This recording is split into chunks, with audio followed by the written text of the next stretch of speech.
그날 예수님은 집에서 나와 바닷가에 가서 앉으셨다. 너무 많은 군중이 모여들므로 예수님은 배에 올라 앉으시고 그들은 물가에 서 있었다. 그때 예수님은 여러 가지 비유를 들어 그들에게 많은 것을 말씀하셨다. 한 농부가 들에 나가 씨를 뿌렸다. 그런데 어떤 씨는 길가에 떨어져서 새들이 와서 먹어버렸고, 어떤 씨는 흙이 많지 않은 돌밭에 떨어져 흙이 깊지 않으므로 곧 싹이 나왔으나 해가 돋자 뿌리를 박지 못한 싹은 타서 말라버렸다.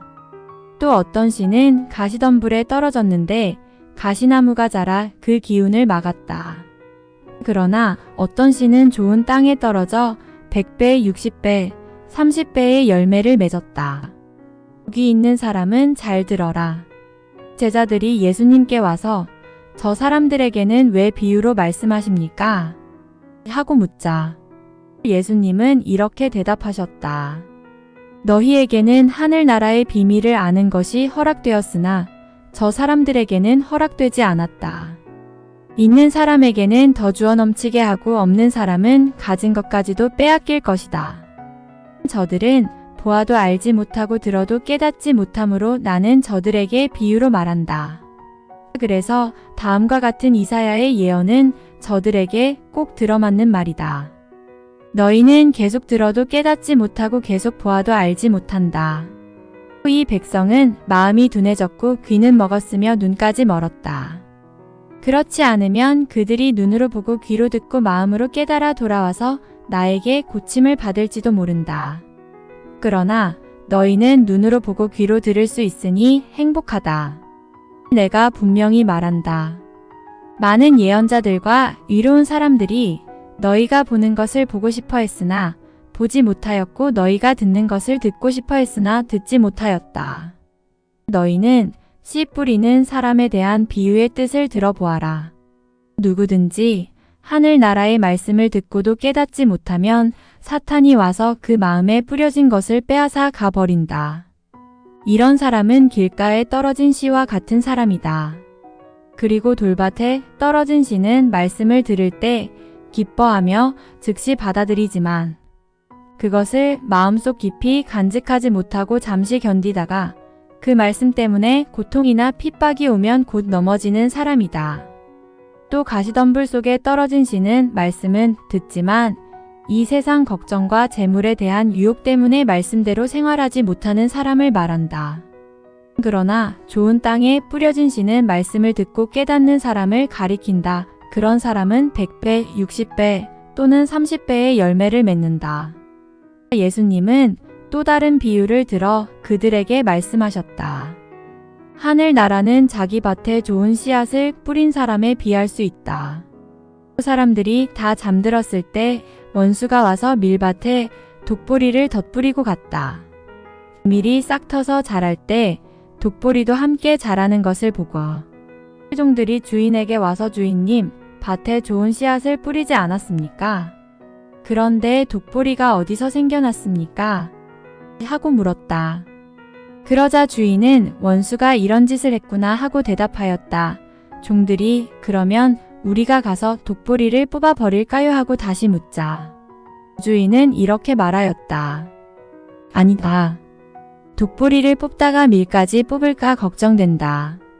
추수 때까지 둘 다 함께 자라도록 그냥 두어라.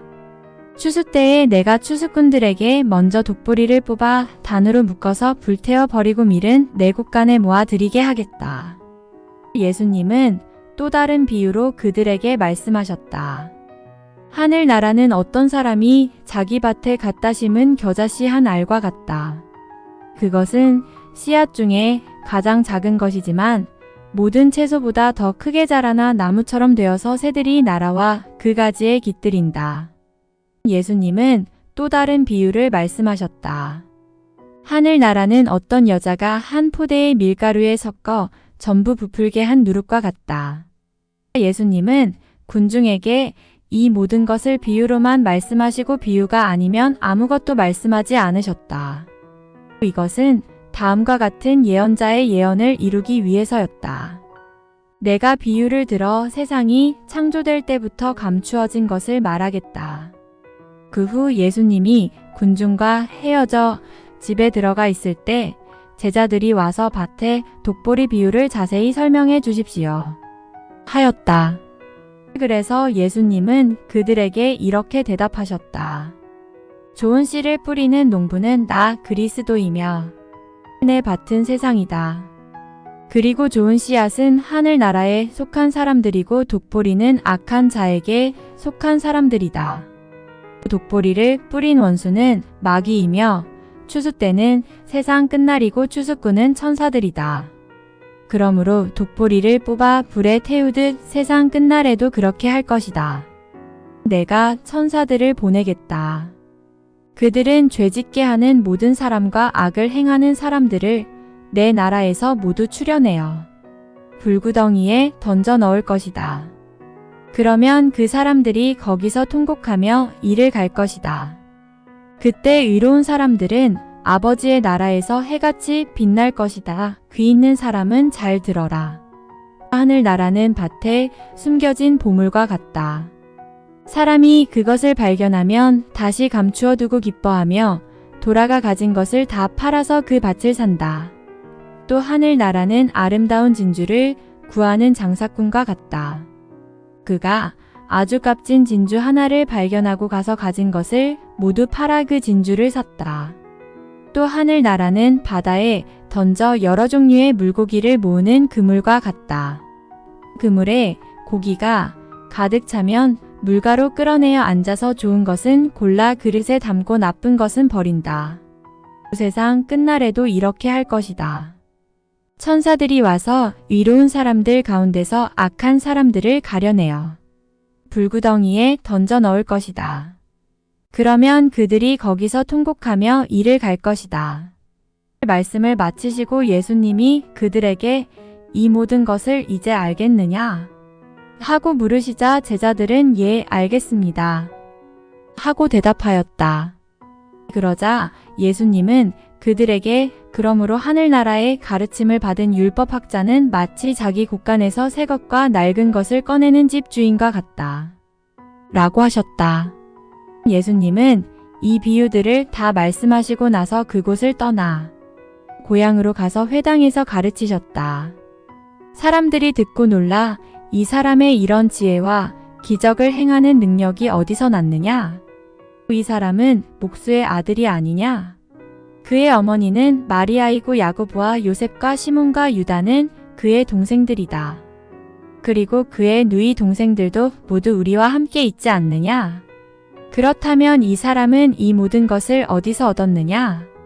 하면서 예수님을 배척하였다.